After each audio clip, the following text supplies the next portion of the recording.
اب یہ بیچ میں ایک سوال آ گیا ہے، عقیقہ کتنے دنوں سے کتنے دنوں تک میں دے سکتے ہیں؟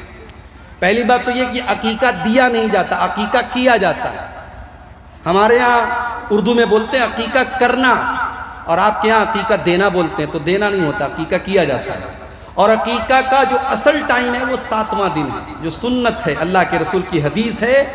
کہ بچہ اپنے عقیقہ کی وجہ سے گروی رہتا ہے۔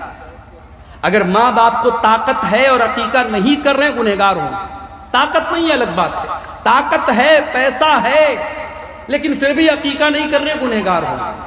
اگر کوئی مجبوری نہ ہو تو 7ویں دن کر لینا چاہیے۔ اگر 7ویں دن کسی وجہ سے نہیں کر پائے،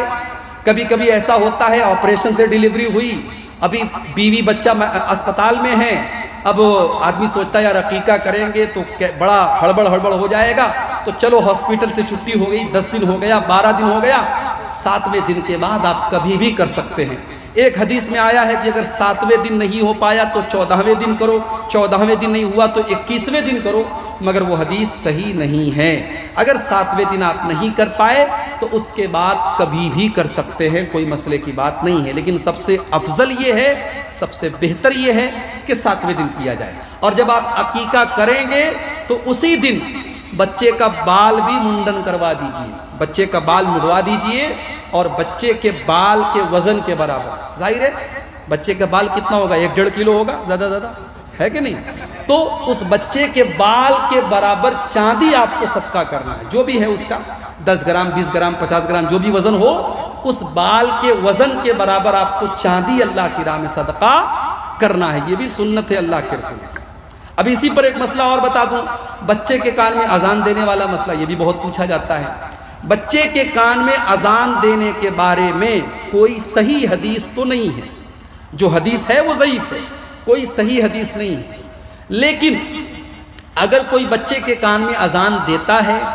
اور یہ سوچ کر کے دیتا ہے کہ مسلمان کے گھر میں بچہ پیدا ہوا ہے،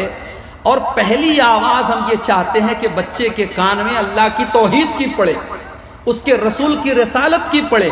اور اس انٹینشن کے ساتھ، اس نیت کے ساتھ اگر بچے کے کان میں کوئی اذان دیتا ہے تو کوئی حرج کی بات نہیں ہے، دے سکتا ہے، دینا چاہیے۔ لیکن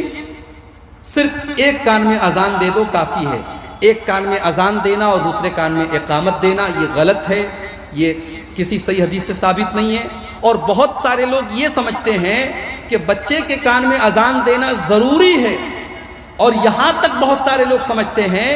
کہ مرنے کے ٹائم جو جنازے کی نماز پڑھی جاتی ہے، اس جنازے کی نماز کا تعلق بچے کے کان کی اذان کے ساتھ ہے، تو یہ غلط بات ہے، اس کا کوئی پروف نہیں ہے، کوئی ثبوت نہیں ہے۔ جنازے کی نماز کا مسئلہ الگ ہے اور بچے کے کان میں اذان کا مسئلہ الگ ہے۔ تو بات میں کچھ اور کر رہا تھا، یہ بیچ میں سوال آ گیا۔